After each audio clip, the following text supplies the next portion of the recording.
Hello everyone, आपको मैं पिछली कुछ क्लासेस से पढ़ा रहा हूं कंज्यूमर इक्विलिब्रियम के बारे में। बड़ी यूनिट है, 13 मार्क्स की है। कंज्यूमर इक्विलिब्रियम एंड डिमांड, जिसे उपभोक्ता संतुलन और मांग कहते हैं। थोड़ा टाइम लगेगा, कई वीडियोस में ब्रेक कर करके समझाऊंगा ताकि कोई कंफ्यूजन ना हो, तसल्ली से समझ में आ जाए। ये बैकबोन है, आप ये मान लीजिए माइक्रो इकोनॉमिक्स की, या फिर यूं कहिए कि माइक्रो इकोनॉमिक्स बैकबोन है इकोनॉमिक्स की, फंडामेंटल सब्जेक्ट है। एक बार अच्छी अंडरस्टैंडिंग हो गई, लाइफ लॉन्ग काम आएगी। कोई भी एग्जाम लाइफ का देना जहां इकोनॉमिक्स आएगी वहां माइक्रो इकोनॉमिक्स जरूर पूछी जाएगी। जहां माइक्रो इकोनॉमिक्स पूछी जाएगी वहां पे आपसे कंज्यूमर थ्योरी जरूर पूछी जाएगी। Subscribe the channel and press the notification button. पिछली क्लासेस में मैंने आपको यूटिलिटी अप्रोच पढ़ाई। देखिए, बेसिकली कंज्यूमर इक्विलिब्रियम को फाइंड आउट करने के लिए हम दो अप्रोचेस की बात करते हैं।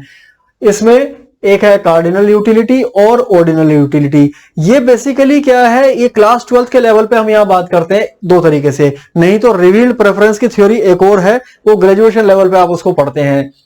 इसको मैं कंप्लीट कर चुका हूं अभी तक की क्लासेस में। कार्डिनल यूटिलिटी गणना करते हैं इसमें, यानी कि हम ये मान के चलते हैं कि कंज्यूमर कोई भी गुड्स या सर्विस को कंज्यूम करता है, पेमेंट करता है उसके लिए, किस लिए? सेटिस्फेक्शन अचीव करने के लिए। और वो जो सेटिस्फेक्शन उसको मिल रही है उसको हम कैलकुलेट कर सकते हैं, इसलिए हम उसे कार्डिनल यूटिलिटी कहते हैं। गणना कर सकते हैं वहां पर, तो इसे हम गणन की जो उपयोगिता है वो कह देते हैं। इसको हमने देखा कि मार्शल जो है उन्होंने इसको प्रोपाउंड किया था, और इसमें हम एग्जैक्ट यूनिट्स की बात करते हैं कि बिल्कुल सही सही नाप सकते हैं। हमने देखा था कि एक आइसक्रीम खाने पर 10 यूटिल्स अचीव हो रहे थे कंज्यूमर को, जो ग्रेजुअली घट भी रहे थे law of diminishing marginal utility की वजह से। तो यहां हम यूटिल्स में मेजर कर लेते हैं यूटिलिटी को। इसके विपरीत एक और हमारे पास में मेथड है, अप्रोच है, जिसे हम कहते हैं ऑर्डिनल, क्रम सूचक यूटिलिटी। यहां पे हम इस बात को मान करके चलते हैं, और ये सत्य भी है, कि जो सेटिस्फेक्शन है उसको नाप पाना इतना सरल नहीं है। इसीलिए मार्शल की जो अप्रोच थी उसका क्रिटिसिज्म भी हुआ, उसको काफी लोगों का विरोध, जो इकोनॉमिस्ट थे उस समय के, उसका विरोध झेलना पड़ा कि भाई आप सेटिस्फेक्शन को मेजर कर लेते हैं क्या? मैं आपसे पूछूं, यार आपने मैंगो परचेज किए और कंज्यूम करा, फर्स्ट मैंगो से आपको कितनी सेटिस्फेक्शन मिली? क्या आप उसको नाप सकते हैं? कोई मेजरिंग रोड है उस चीज की? या सेकंड मैंगो से आपको कितनी मिली? और फर्स्ट से आपको यूटिलिटी ज्यादा मिली, सेकंड से थोड़ी कम मिली, ये तो मान लिया, लेकिन फर्स्ट से सेकंड को कितनी कम मिली, ये डिफरेंस आप मेजर कर लोगे क्या? सोचिए, आप खुद समझ जाएंगे हाँ ये डिफिकल्ट है। हम ये तो बता सकते हैं कि फर्स्ट मैंगो से सेटिस्फेक्शन हमें ज्यादा मिला था, सेकंड मैंगो से सेटिस्फेक्शन हमें थोड़ा कम मिला है, या कोई भी गुड सर्विस जिसकी हम फर्स्ट यूनिट कंज्यूम करते हैं उससे हमें सेटिस्फेक्शन ज्यादा मिलता है, सेकंड यूनिट उतना हमें मजा नहीं देती है। तो दैट मींस ऑर्डरिंग तो हम कर सकते हैं, रैंक कर सकते हैं कि हाँ फर्स्ट की ज्यादा थी, रैंक 1, सेकंड यूनिट से थोड़ा हमें कम सेटिस्फेक्शन मिला है, वो हम कर सकते हैं। और उसी आइडिया पे ये एक अप्रोच दी थी प्रोफेसर हिक्स ने, और इसमें हम रैंक्स की बात करते हैं, क्रम की बात करते हैं कि किस यूनिट को कंज्यूम करके कितनी सेटिस्फेक्शन मिली है। और इसी से एक कॉन्सेप्ट आएगा इंडिफरेंस कर्व का, जिसे कहते हैं अनधिमान वक्र कहते हैं। लेकिन इस इंडिफरेंस कर्व के थ्रू हम कंज्यूमर इक्विलिब्रियम अचीव करें उससे पहले हमें यह समझना होगा कि बजट क्या है। बजट का कॉन्सेप्ट समझना जरूरी है हमारे लिए। और बजट, हमें पता है कि हमारी इनकम होती है। हम घर में भी कहते हैं कि यार इस बार खर्चा हो गया, बजट बिगड़ गया घर का। तो क्या बिगड़ा है इस बार? हमारी जो आय है वो हमारा बजट है। उस सीमित आय में हम कुछ खर्च कर सकते हैं। हमारी जो मासिक आवश्यकताएं होती हैं, हर महीने कुछ कुछ मंथली हमारी नीड्स होती हैं, हमें पता है उनको हम सेटिस्फाई कर लेते हैं अपनी गिवन इनकम में। क्या हम अपनी इनकम से ज्यादा खर्च कर सकते हैं? नहीं कर सकते खर्च। यहां हम ये मान के चलेंगे कि जो कंज्यूमर है वो लोन नहीं ले रहा है, ऋण नहीं ले रहा है, वो उससे ज्यादा कंज्यूम नहीं कर सकता जितनी उसकी इनकम है। तो अजम्पशंस की बात हम करेंगे, कुछ अजम्पशंस ड्रॉ करके, और फिर हम बनाएंगे बजट लाइन, और उसके बाद हम इंडिफरेंस कर्व को स्टडी करेंगे और दोनों को एक साथ मिला देंगे, तो हमें मिल जाएगा ये ऑर्डिनल यूटिलिटी की अप्रोच से कंज्यूमर का इक्विलिब्रियम, जिसे हम कहते हैं उपभोक्ता संतुलन। देखिए, ये जो अप्रोच है ऑर्डिनल अप्रोच, इसको हम डायग्रामेटिक अप्रोच भी कहते हैं, क्योंकि इंडिफरेंस कर्व जो है इसका हम एक क्या बनाएंगे, डायग्राम बनाएंगे, उसके थ्रू हम प्लॉटिंग करके और फिर हम फाइंड आउट करेंगे कि कंज्यूमर कहां इक्विलिब्रियम में है, और इसको हम न्यूमेरिकल अप्रोच कह देते हैं क्योंकि इसमें हमने क्या करा, यूटिलिटी को मेजर कर लिया है। तो ये न्यूमेरिकल अप्रोच हो गई और ये डायग्रामेटिक अप्रोच हो गई। अब यहां मैं बहुत इंपॉर्टेंट समझता हूं ये आपको बताना कि इकोनॉमिक्स के जितने कॉन्सेप्ट आप यहां माइक्रो इकोनॉमिक्स में पढ़ने वाले हैं वो आप 3 तरीके से उसको पढ़ेंगे। पहला तो तरीका होगा कि वो आपको आइडिया उसका क्रिएट करना है, तो वो एब्स्ट्रैक्ट जिसे हम कह देते हैं कि आइडिया आपको पता होगा कि कंज्यूमर इक्विलिब्रियम कैसे अचीव किया जा रहा है, जिसे हम कह सकते हैं थ्योरेटिकल बेसिकली। तो थ्योरेटिकल आइडियाज होंगे, थ्योरेटिकली आप मतलब आप थ्योरी को समझेंगे और थ्योरेटिकली आप सॉल्यूशंस फाइंड आउट करेंगे कंज्यूमर की प्रॉब्लम्स का, बाद में प्रोड्यूसर्स की प्रॉब्लम का भी आप फाइंड आउट करेंगे थ्योरेटिकली। दूसरा मेथड है न्यूमेरिकल मेथड, आप हर जगह डेटा यूज करेंगे और टेबल्स बनाएंगे, उस डेटा के बेसिस पे एनालिसिस ड्रॉ करेंगे। और तीसरा मेथड होगा डायग्रामेटिक मेथड, और ये सिर्फ कंज्यूमर थ्योरी जो ये उपभोक्ता का जो यहाँ संतुलन हम प्राप्त करने की कोशिश कर रहे हैं सिर्फ यहाँ नहीं है, आप माइक्रो इकोनॉमिक्स को कहीं तक स्टडी करते जाइए, आपको ये 3 अप्रोच मिलती चली जाएंगी कि थ्योरेटिकली पढ़ेंगे, फिर न्यूमेरिकली आप उसको सोल्व करेंगे और फिर डायग्रामेटिकली आप सॉल्यूशन फाइंड आउट करेंगे। तो ये जो है ये डायग्रामेटिक सॉल्यूशन आपको प्रोवाइड करती है indifference curve approach. Indifference curve approach जो है जिसे हम अनादिमान वक्र दृष्टिकोण कहते हैं, उसके तहत अगर कंज्यूमर का इक्विलिब्रियम हमें फाइंड आउट करना है तो उसमें हमें 2 चीजों की आवश्यकता पड़ती है, एक तो बजट लाइन और दूसरा इंडिफरेंस कर्व। ये अभी कैसे हम इनका निर्माण करेंगे इसको सीखना है। बजट लाइन बेसिकली क्या है, किसी भी उपभोक्ता की क्या होगी, आय। और अगर हम उपभोक्ता कह रहे हैं तो वो उपभोक्ता यहां एक परिवार हो सकता है, उस परिवार का निर्णय जो है वो एक साथ हो रहा है, बस ये ध्यान रखना है। तो हाउस होल्ड भी यहां पे हो सकता है, एक अकेला उपभोक्ता भी हो सकता है, वो सारे लोग जिनकी एक साथ आय आती है और वो सारे लोग जो एक साथ अपने उपभोग का निर्णय करते हैं, अपने कंजम्पशन का डिसीजन करते हैं, वो सारे यहाँ पे एक इंडिविजुअल एंटिटी है। हम उनके डिसीजन की यहां बात कर रहे हैं कि वो निर्णय कैसे लेते हैं। कोई भी कंज्यूमर ये चाहेगा कि जब वो अपनी इनकम खर्च करे तो उसको मैक्सिमम सेटिस्फेक्शन मिले, जितना भी अधिक वो संतुष्टि प्राप्त कर सकता है उसको प्राप्त करने की वो कोशिश करेगा। इसी सिद्धांत पे काम करते करते हम पहुंच जाएंगे कंज्यूमर इक्विलिब्रियम पे, जो भी मैंने बताया, और बजट सेट को इस्तेमाल करते हुए, बजट लाइन को और इंडिफरेंस कर्व को इस्तेमाल करते हुए वहां तक पहुंच जाएंगे हम। तो उपभोक्ता संतुलन में होगा क्या, एक ऐसी स्थिति जहां सीमित आय में, दी गई आय में एक उपभोक्ता, या जिसे हम कह रहे हैं उपभोक्ता परिवार हो सकता है, वो अधिकतम जो संभव है वो संतुष्टि का स्तर प्राप्त कर ले। इस पूरे कॉन्सेप्ट को समझने से पहले हमें कुछ अजम्पशंस यहां ड्रॉ करनी पड़ेंगी, जिसे हम कहते हैं मान्यताएं। तो 3 मान्यताएं हैं जो प्रमुख हैं। पहली मान्यता है कि there are 2 goods in the economy, कि अर्थव्यवस्था में सिर्फ 2 ही वस्तुएं हैं। ये पहली मान्यता है और उनके नाम है एक्स और वाई। वो एक्स और वाई कुछ भी हो सकते हैं, they can be banana and oranges, they can be Apple और ग्रेप्स, व्हाटएवर, लेकिन 2 ही वस्तुएं हैं। उनकी जो प्राइस है वो फिक्स्ड है, स्थिर कीमतें हैं, और एक्स का प्राइस है पी एक्स, वाई का प्राइस है पी वाई, और ये बदलते नहीं है, ये स्थिर रहेंगे। तीसरी जो हमारी अजम्पशन है वो है कि गिवन इनकम, आय जो है वो सीमित है किसी भी उपभोक्ता की, और उपभोक्ता जब अपनी सारी आय खर्च कर दे तो कितना खरीद सकता है, जब अपनी पूरी की पूरी आय से थोड़ा कम खर्च कर रहा है तो वो कितना प्राप्त कर सकता है, इन 2 वस्तुओं की मात्राओं को, और इन 2 वस्तुओं की मात्राओं को प्राप्त करके, इनका उपभोग करके उसको कितना सेटिस्फेक्शन मिलने वाला है। ये सब बातें यहां पे हम करेंगे। मुझे लगता है कि आपको ये सब कुछ समझ में आ रहा होगा। चलिए, तो ये 3 अजम्पशंस हमने ड्रॉ कर ली कि ये 2 वस्तुएं हैं, इनकी कीमतें स्थिर हैं, आय जो है सीमित है। अब देखिए, गुड एक्स है, मान लीजिए उसकी कुछ भी नंबर ऑफ यूनिट्स परचेज करी कंज्यूमर ने, उसका कुछ प्राइस भी है, तो अगर हम मल्टीप्लाई कर दें एक्स जो कि है number of unit good x की, और इसको मल्टीप्लाई कर दें हम, अगर सिर्फ डॉट लगा के मैं कहूं कि ये मल्टीप्लीकेशन है, तो इन दोनों को मल्टीप्लाई अगर हम कर दें तो ये क्या आया, ये आया गुड एक्स पे किया गया कुल खर्च, total expenditure by the consumer on good x. इसी तरीके से गुड वाई के लिए भी हम फाइंड आउट कर सकते हैं कि वाई नंबर ऑफ यूनिट्स हो गए, और इसको मल्टीप्लाई कर दें इसके प्राइस से, तो ये y इंटू पी वाई हो गया टोटल एक्सपेंडिचर कंज्यूमर का गुड वाई पे। अब क्योंकि इकोनॉमी में 2 ही गुड्स हैं, कंज्यूमर क्या कर सकता है, वो चाहे तो अपनी सारी इनकम खर्च कर सकता है, उसके पास एक विकल्प है, अपनी इनकम का कुछ हिस्सा बचा भी सकता है, सेविंग्स कर सकता है, अगर वो खर्च कर रहा है तो उसके पास दो ही विकल्प है, या तो इस पे खर्च कर ले या इस पे खर्च कर ले। तो इन दोनों पे जो भी खर्च उसने किया दोनों को जोड़ दीजिए, तो ये उसका टोटल एक्सपेंडिचर हो जाएगा, कुल खर्च, जिसे हम कह सकते हैं कि टोटल एक्सपेंडिचर हो गया। ये इतना इस पे और इतना इस पे खर्च किया, ठीक है। कुछ बचा तो वो एक अलग बात है। अगर सारी इनकम वो खर्च कर रहा है तो दैट मीन्स सारे का एक हिस्सा इस पे खर्च कर रहा है, और अभी इनकम में इतने पे खर्च करके जो बचा वो कहां गया, वो इस पे खर्च हो गया। अब क्लियर है आपको? अब देखिए ये इक्वेशन समझिए, यहां पे ये क्या है, x इंटू पी एक्स यही है, दैट मीन्स कि गुड x पे कितना खर्च किया गया।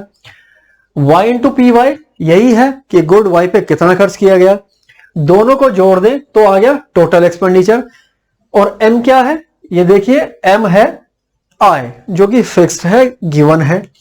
कंज्यूमर के पास क्या पॉसिबिलिटीज है, या तो वो अपनी इनकम पूरी खर्च कर दे इज इक्वल टू, यानी ये टोटल एक्सपेंडिचर इनकम के बराबर हो जाए, या दूसरी पॉसिबिलिटी ये है कि वो अपनी इनकम से थोड़ा कम खर्च कर ले। इसलिए हमने लिखा है कि ये टोटल एक्सपेंडिचर, अगर यहां टीई लिख दूं, ये less than equal to M है, कि कुल व्यय आय से या तो कम होगा या उसके बराबर होगा।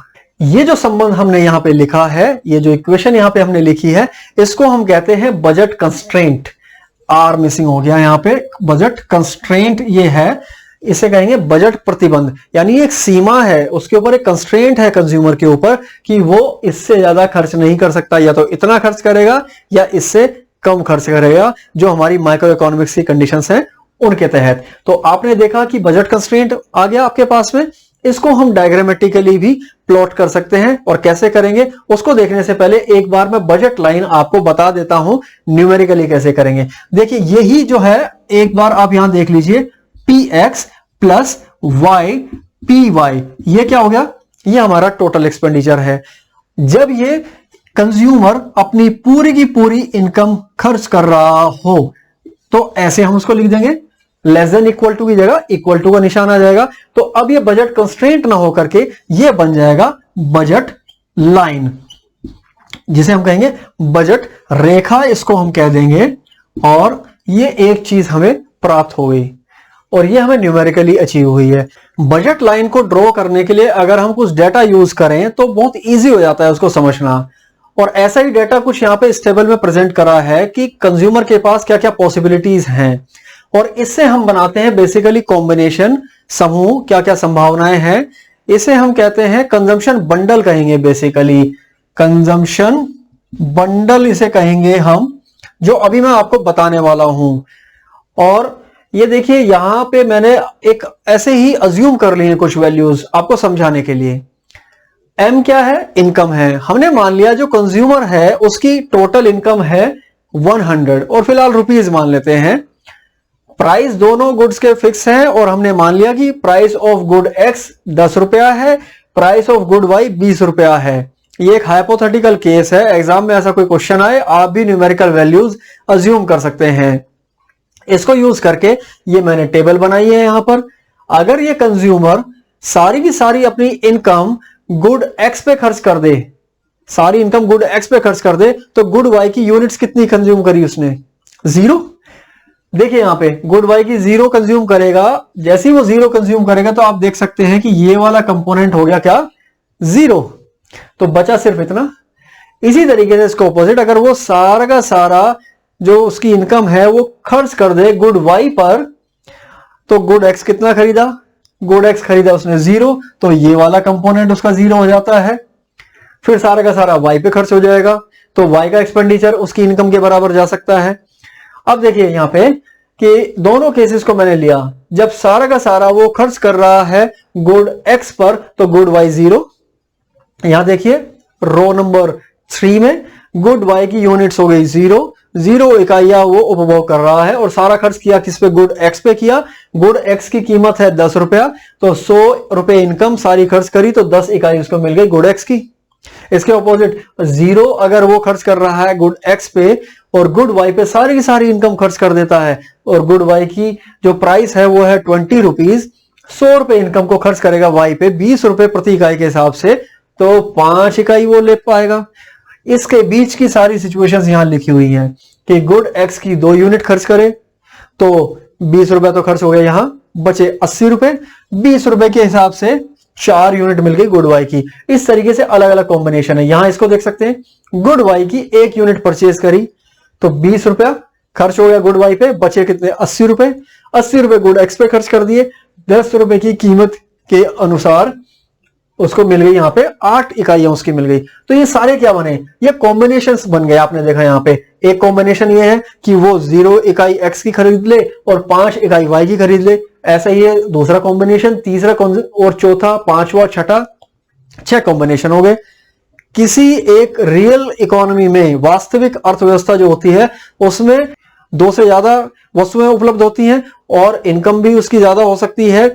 ऐसे बहुत सारे कंजम्पशन बंडल्स वो बना सकता है, ऐसे समूह बना सकता है वो बेसिकली उपभोग के, जहां हम फिलहाल एक्स और वाई की बात कर रहे हैं सिर्फ। तो यहां का जो कंजम्पशन बंडल होगा उसको हम लिखेंगे ऐसे, एक्स और वाई, इस तरीके से ये कंजम्पशन बंडल लिख रहे हैं, यानी उपभोग समूह लिख रहे हैं यहां पर हम एक तरीके से, कि पहले एक्स की इकाई लिखनी है फिर वाई की इकाई लिखनी है। तो अगर हम यहां देखें पहला बंडल क्या है हमारा ए, तो हम कह सकते हैं A05, ये हमारा एक कंजम्पशन बंडल हो गया। इसी तरीके से हमारा हो सकता है B24 और बाकी कंजम्पशन बंडल्स आप अपने आप लिख सकते हैं। ABCDEF तक उनके नाम हैं और अपने आप एक्स और वाई की जो यूनिट्स हैं उनको आप लिख लीजिएगा, पहले एक्स की यूनिट और फिर वाई की यूनिट। तो कंजम्पशन बंडल बनाना आपके लिए अब बेहद सरल हो गया होगा।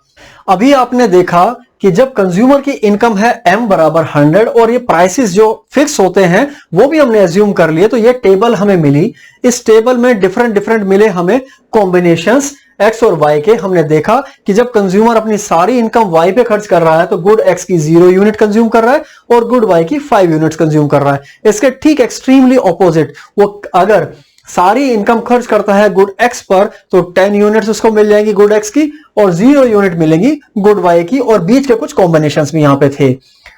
अब आपको मैं ये सारा का सारा डेटा इधर प्लॉट करके दिखाता हूं। ये यहां पे मैंने बजट लाइन बनाई है। इस डायग्राम को बनाते समय किन किन बातों का ध्यान रखना है, पहले तो हम ऐसे ग्राफ बना देंगे, एक जो कि बहुत कॉमन सी बात है, 10th क्लास जो बच्चा पास करके आया है उसके लिए ऐसी 2 रेखाएं खींचना बेहद सरल है।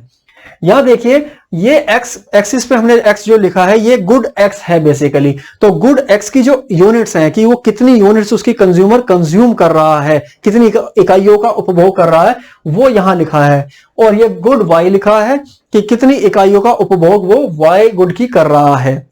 हम देख रहे हैं कि जब वो 0 यूनिट कंज्यूम कर रहा है तो 5 वाई की, तो अगर पूरी की पूरी इनकम अगर गुड वाई पे खर्च कर देता है कंज्यूमर तो मैक्सिमम 5 यूनिट कंज्यूम कर सकता है कंज्यूमर। इससे हमें एक बिंदु मिल जाता है। और ऐसे ही बहुत सारे कॉम्बिनेशंस यहां पे मैंने लिखे हैं, इनके अलावा भी बहुत सारे कॉम्बिनेशंस पॉसिबल हो सकते हैं।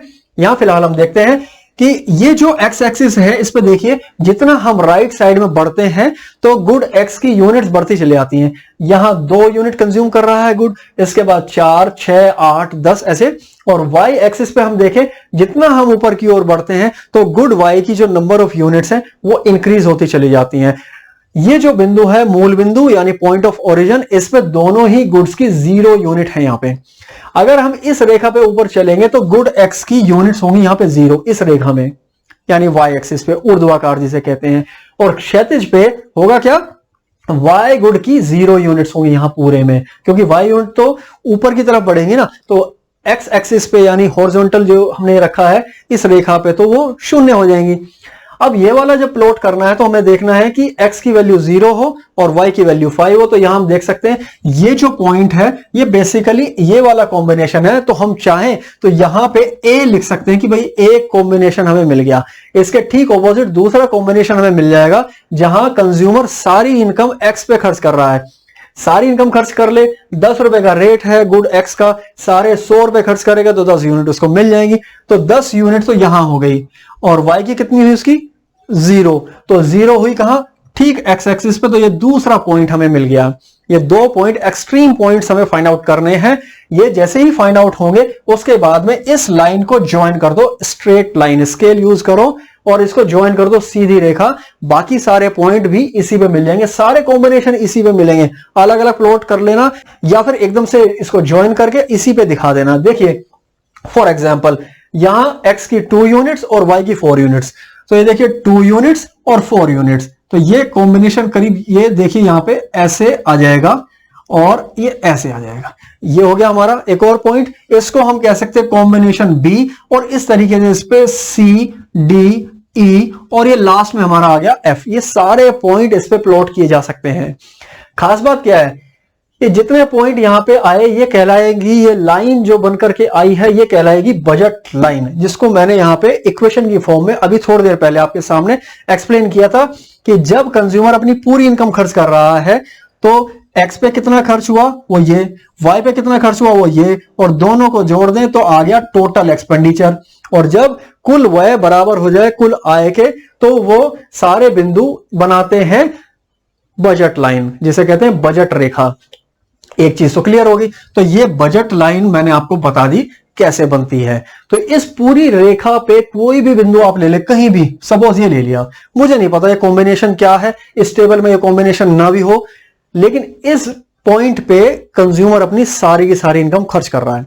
लेकिन आपने देखा था कि बजट कंस्ट्रेंट भी था, बजट का प्रतिबंध जिसे कहते हैं, तो वो जो था उसमें संभावना ये थी कि कंज्यूमर या तो अपनी पूरी इनकम खर्च कर ले या फिर कुछ बचा ले, यानी इनकम से थोड़ा कम खर्च कर ले। बजट कंस्ट्रेंट हो जाता है, फिर वो बजट प्रतिबंध हो जाता है। तो ये कैसे आएगा? देखिए, इन सारे बिंदुओं पे कंज्यूमर अपनी सारी इनकम खर्च कर रहा है। इससे नीचे मान लिया, यहां देखिए ये 4 यूनिट, ये 2 यूनिट, 2 यूनिट वाई की, तो 20 से गुणा कर दें तो 2 गुणा 20 बराबर 40, और 4 यूनिट ए की, तो 4 गुणा 10 बराबर 40। तो कंज्यूमर कुल खर्च कर रहा है 80 रुपए, तो 20 रुपए उसकी इनकम बच गई। तो दैट मीन्स कि इस रेखा से नीचे, इस लाइन से नीचे जितने पॉइंट हैं, ये जो यहां कोई भी पॉइंट है, ये सारे ऐसे पॉइंट्स हैं जो कंज्यूमर के लिए पॉसिबल तो है, वो उसका ऐसा एक पूरा सेट है, पूरा ऐसा बंडल है जो कंज्यूमर के लिए पॉसिबल है, यहां वो कंज्यूम कर सकता है। लेकिन क्योंकि उसकी इनकम और थोड़ी ज्यादा है, तो अगर वो अपना सेटिस्फेक्शन बढ़ाना चाहे, अपनी सारी इनकम खर्च कर सकता है, और वो यहां इनमें से किसी एक कंजम्पशन बंडल को वो खरीदेगा अपना सेटिस्फेक्शन मैक्सिमाइज करने के लिए। पॉसिबल ये भी सारे नीचे वाले बिंदु जो हैं ये भी उसके लिए पॉसिबल है, तो पॉसिबिलिटी सेट बोल देते हैं। Subscribe the channel and press the notification button. इसीलिए हमने बजट सेट, जो देखिए बजट सेट हमने यहां पे इस तरीके से हमने लिखा कि लेस हो जाए उससे या उसके इक्वल हो जाए। तो बजट सेट क्या है, अगर हम डायग्राम में दिखाना चाहें तो ये लाइन और इस लाइन से नीचे के सारे बिंदु एक्स एक्सिस से ऊपर, वाई एक्सिस से राइट साइड में, यानी ये पूरा जो शेडेड वाला जो पार्ट है ये सारा का सारा क्या है, ये बजट सेट है। तो आई होप कि ये सारा कॉन्सेप्ट आपको डायग्रामेटिकली और न्यूमेरिकली आपको समझ में आ गया होगा। नेक्स्ट क्लास में इसके बाद में आपको शिफ्ट ऑफ बजट लाइन आपको बताऊंगा कि ये हमने अभी तक माना था कि इनकम फिक्स है, अगर इनकम बदल जाए तो क्या होगा। हमने माना कि प्राइसेस जो है फिक्स हैं, अगर ये बदल जाए तो क्या होगा। तो उसमें बजट लाइन में या तो खिसकाव आएगा या फिर वो घूम जाएगी अपनी ही धुरी पर। तो उन संभावनाओं के बारे में अगली क्लास में बात करूंगा। आई होप ये क्लास आपको अच्छी लगी होगी। अगर अच्छी लगी है तो लाइक बटन दबा दीजिए, अपने फ्रेंड्स के साथ इसको शेयर कर लीजिए और बने रहिए इस चैनल पे। मजा आएगा माइक्रो इकोनॉमिक्स को समझने में। Bye bye, take care.